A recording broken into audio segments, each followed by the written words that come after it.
শালবাড়িতে ভুয়ো ডাক্তার, ওষুধের দোকানের আড়ালে একশিরা টিউমার ও মহিলাদের বিভিন্ন রোগের অপারেশন করার অভিযোগ উঠেছে।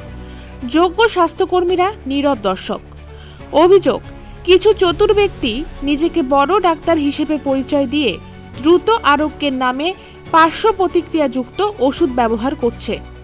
আইবুপ্রোফেন, ডিক্লোফেনাক, ন্যাপ্রক্সেন, মেলক্সিকামের মতো ব্যথানাশক ও ফোলাভাব কমানোর ওষুধ, প্যারাসিটামলের সঙ্গে অন্য ওষুধ মিশিয়ে বিক্রি করা হচ্ছে। এমনকি পেশি শিথিলকারী ও শক্তিশালী ব্যথানাশক একসঙ্গে ব্যবহার করে তাৎক্ষণিক আরাম দিলেও রোগের মূল সমস্যা বাড়ছে। কিছু ক্ষেত্রে মরফিন বা ফেন্টানাইলের মতো বিপজ্জনক ওপিওড ব্যবহারেরও অভিযোগ রয়েছে, যা আসক্তি ও মারাত্মক ঝুঁকির কারণ। সঠিক রোগ নির্ণয় ছাড়াই কেবল উপসর্গ দেখে ওষুধ দেওয়ায় লিভার, কিডনি ও পেটের গুরুতর ক্ষতি হতে পারে। এমনই এক অভিযুক্ত হিসেবে উঠে এসেছে রবীন্দ্রনাথ বর্মনের নাম। অভিযোগ, তিনি কানে স্টেথোস্কোপ না লাগিয়ে রোগীর নাড়ি না দেখে অন্যের সঙ্গে কথা বলতে বলতেই পরীক্ষা করেন। এই ঘটনার একটি ভিডিও সামনে এসেছে।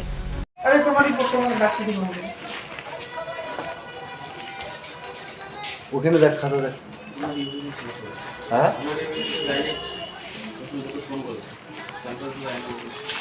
তোমার একটা কাজ করো না, কালি একবার দেন, কালি একবার দেন না।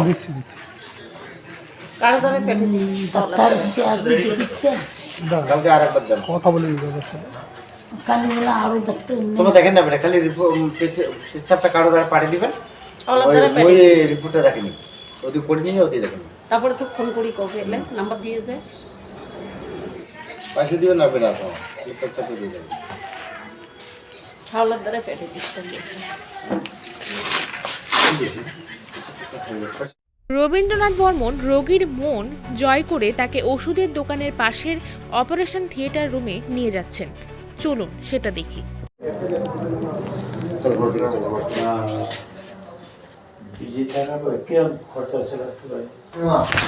মেডিসিন ধরি না 1000 টাকা, 350 টাকা, 1000 টাকা নাও লাগতে পারে।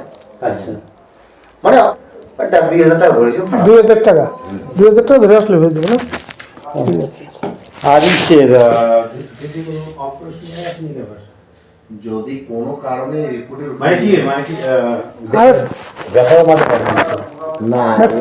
রিপোর্টের উপর নির্ভর তো। আচ্ছা, আপনার উপরে দেখাবেন তাও কিছু আমি বলতে পারবো। রিপোর্ট যখন হবে, রিপোর্টের যেগুলো বাকি রিপোর্টগুলো আছে ওগুলো দেখে নেবে। কালকে মানে আমি একটা মানে কি ভয়ে ভয়ে তো অনেকে করি নাই, শুধু একটা টেস্ট করছিলাম, তারপরে ও ভয় দেখাচ্ছে, আমি আর আপনার যাই নাই। আচ্ছা আচ্ছা, মানে বিকল্প অনেক কিছু আছে তো। আমার যে একটা আছে না, আমার যে একটা ঠিকই আছে, একটা দেখা গেল সুই দিয়ে জল বার করে দিতে পারে, এই জন্য তার আগে কিছু। আমাদের সাংবাদিক বর্মন মেডিকেলে গিয়ে দোকানের ভেতরে গাদা গাদা বিভিন্ন পরীক্ষা নিরীক্ষার রিপোর্ট দেখতে পান। সেখান থেকে সরাসরি রিপোর্ট দেওয়া হচ্ছিল, কিন্তু নির্দিষ্ট কোনো অনুমোদিত ল্যাবরেটরি চোখে পড়েনি। বর্মন মেডিকেলের মালিক নিজেই স্বীকার করেন যে এখানে বিভিন্ন টেস্ট করা হয়, অথচ সাধারণভাবে ওষুধের দোকানে রোগ নির্ণয়ের জন্য পরীক্ষার রিপোর্ট দেওয়া আইনসঙ্গত নয়। ফার্মেসিতে কেবল রক্তচাপ, রক্তে শর্করা, ওজন বা পালসের মতো প্রাথমিক পরীক্ষা করা যেতে পারে। পরীক্ষার রিপোর্ট বিশ্লেষণ ও চিকিৎসার সিদ্ধান্ত নেওয়া একজন যোগ্য ডাক্তারের কাজ, ফার্মেসির নয়। বিস্তারিত রোগ নির্ণয়ের জন্য অবশ্যই হাসপাতাল বা অনুমোদিত ডায়াগনস্টিক ল্যাবে যেতে হয়। এছাড়াও দেখা গেছে সঠিক নিয়ম না মেনে শিশুদের কাছ থেকে গ্রুপ টেস্টের জন্য অতিরিক্ত রক্ত সংগ্রহ করা হচ্ছে, যা অত্যন্ত উদ্বেগজনক। এইসব ঘটনা চিত্র সামনে এসেছে। আপনি কি ব্লাড টেস্টও করেননি? হ্যাঁ, এখান থেকে সংগ্রহ করা হয়। আপনি কি ব্লাড টেস্টও করেননি? হ্যাঁ, এখান থেকে সংগ্রহ করা হয়। এত জমা হয়েছে, লোকে নেয় না নাকি? লস তো, বাকি করা যায় ডেলিগেটটা ডেলি মনে হয় নিয়ে যাওয়ার দরকার। না, এখন ওই যে হ্যাঙ্গা রাখি দেই, কেমন যদি পয়সা না দেয়, তুই করে দিস, ঠিক আছে, ব্লাড হয়ে যায় ফ্রিজে, কেমন যদি পয়সা না দেয়, তুই করে দিস, ঠিক আছে, ব্লাড হয়ে যায় ফ্রিজে। আর টেস্ট রিপোর্টগুলো নিয়ে আসতে হবে, সব টেস্টে নিয়ে আসবেন, কোনো বাকি রেখে না যাবেন। ঠিক আছে। আর টেস্ট আপনাদের এখানে হয় না? সব কিছু টেস্ট হয়, কিন্তু আগের টেস্টগুলোও নিয়ে আসবেন। ঠিক আছে।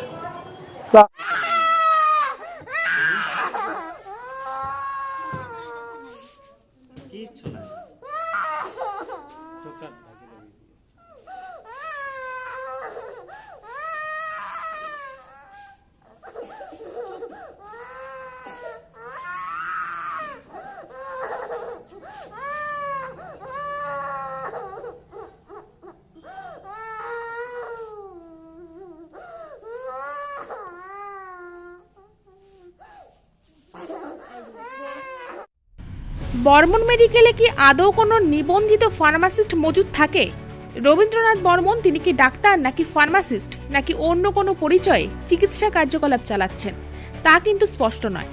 বর্মন মেডিকেলের প্রশিক্ষণের নামে কার্যকলাপ চলার আশঙ্কা উঠছে, কারণ রক্ত সংগ্রহকারী ব্যক্তি নিজেই জানান তিনি এখনো এক্সপার্ট নন। তাহলে প্রশ্ন উঠছে, মানুষের জীবন ঝুঁকিতে ফেলে কি এখানে বিভিন্ন ধরনের ট্রেনিং চলছে? বিষয়টি গুরুতর উদ্বেগে এবং অবিলম্বে তদন্তের দাবি রাখে।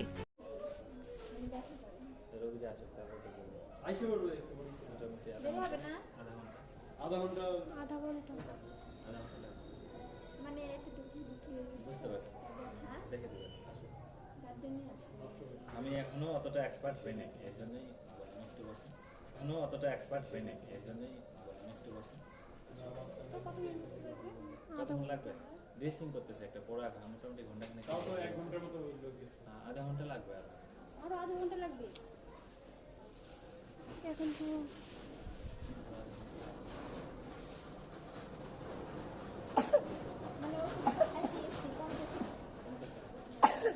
না কমলে না কাটে বাইরে করতে হবে।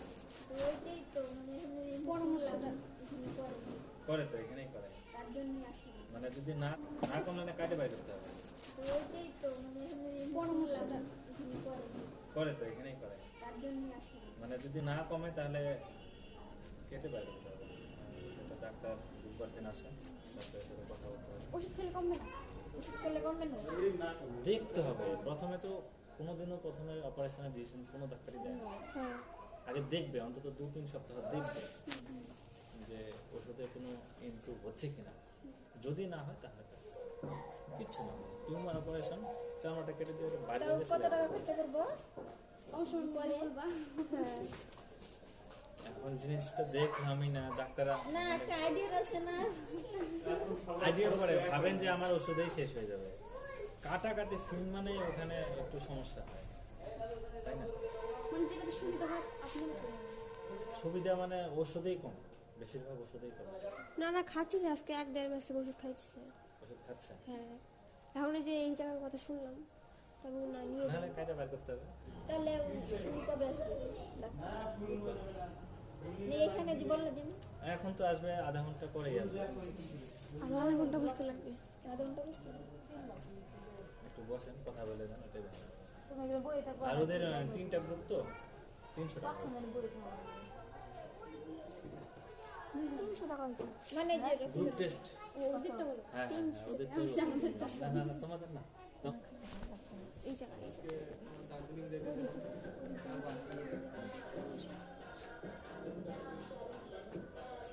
ওই দিকটা আমাদের নিয়ে আসবে। বর্মন মেডিকেলে বিভিন্ন ধরনের চিকিৎসা করা হচ্ছে বলে দেখা গিয়েছে। সেখানে একাধিক অসুস্থ মহিলা উপস্থিত থাকলেও কোনো মহিলা নার্স বা মহিলা স্বাস্থ্যকর্মীর উপস্থিতি চোখে পড়েনি। এই বিষয়টি গুরুতর প্রশ্ন তুলছে।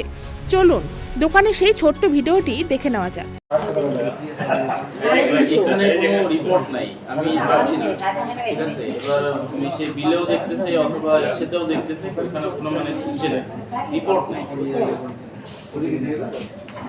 এবার রবিনা বলে ইউরিন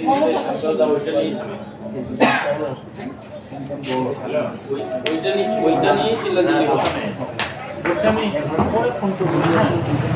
হ্যাঁ হ্যাঁ হ্যাঁ হ্যাঁ হ্যাঁ আচ্ছা আচ্ছা আচ্ছা হ্যাঁ, এই যে যমুনার যে রিপোর্টটা, এটা তো মনে করো এখনই দিলাম, ঠিক আছে? এবার এটা হ্যাঁ আচ্ছা আচ্ছা, মানে এটা মানে এখানে মনে করো ইয়ে আছে না, যমুনা ইয়ে আছে না, সেটা তো আমি আর জানি না আর কি কত কি হয়েছে না, ওইটাই খাতাতেও লেখা নাই।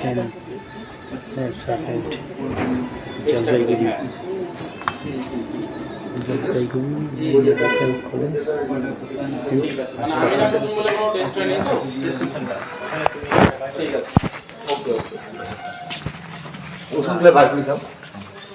নিচ্ছি, ওষুধ নিচ্ছি। বর্মন মেডিকেলে গুরুতর অসুস্থ রোগীর চিকিৎসা করা হয়, এই কথা তিনি নিজের মুখেই স্বীকার করেছেন। চলুন সেই বক্তব্যটি শুনে নেওয়া যাক। আপনারা 10 টাকা নিয়েছেন। না না, আমরা ফোন করবো, বললাম না আমি ফোন করবো। ডাক্তার এখন জানতে আছে, কখন আসবে ডাক্তার? এখন ডাক্তার টাইম দেয়নি, সবাইকে ওই জন্য জানা রাখা হচ্ছে। মানে জানা রাখা হচ্ছে এই কারণে যে ডাক্তার আসবে শিওর, টাইমটা যখন বলবে আমরা বলে দেবো, আপনারা আসবে এটা শিওর। আপনি বললেন আগে আসলে পরে না না অনেক পেশেন্ট হয়। মেন কথা কি, ওই জন্য আমি নাম্বারটা নিয়ে আনছি, মানে আমি ফোন করে দিব। মানে নাম্বারটা নেওয়া হয় এই কারণে যে আজকে ডাক্তারের বসার কথা ছিল না, আমার জন্য খালি বসতেছে। একটা পেশেন্ট আছে বলি, এই পেশেন্ট তো আছে 40 জন, দেখবে খালি 10 জন, ওর মধ্যে আপনার নাম্বারটা ঢুকে দিচ্ছে। এই সেম কেস নাকি? হ্যাঁ সেম কেস নাকি? না, এখন একরকম সিরিয়াস। আচ্ছা আচ্ছা মানে আপনি তো দেখা গেল নর্মালি আছেন, এখন সিরিয়াস পেশেন্ট দেখলে আচ্ছা। ঠিক আছে। পেশেন্ট তো আছে 40 জন, দেখবে খালি 10 জন, ওর মধ্যে আপনার নাম্বারটা ঢুকে দিচ্ছে। এই সেম কেস নাকি? হ্যাঁ সেম কেস নাকি? না, এখন একরকম সিরিয়াস। আচ্ছা আচ্ছা মানে আপনি তো দেখা গেল নর্মালি আছেন, এখন সিরিয়াস পেশেন্ট দেখলে আচ্ছা। ঠিক আছে।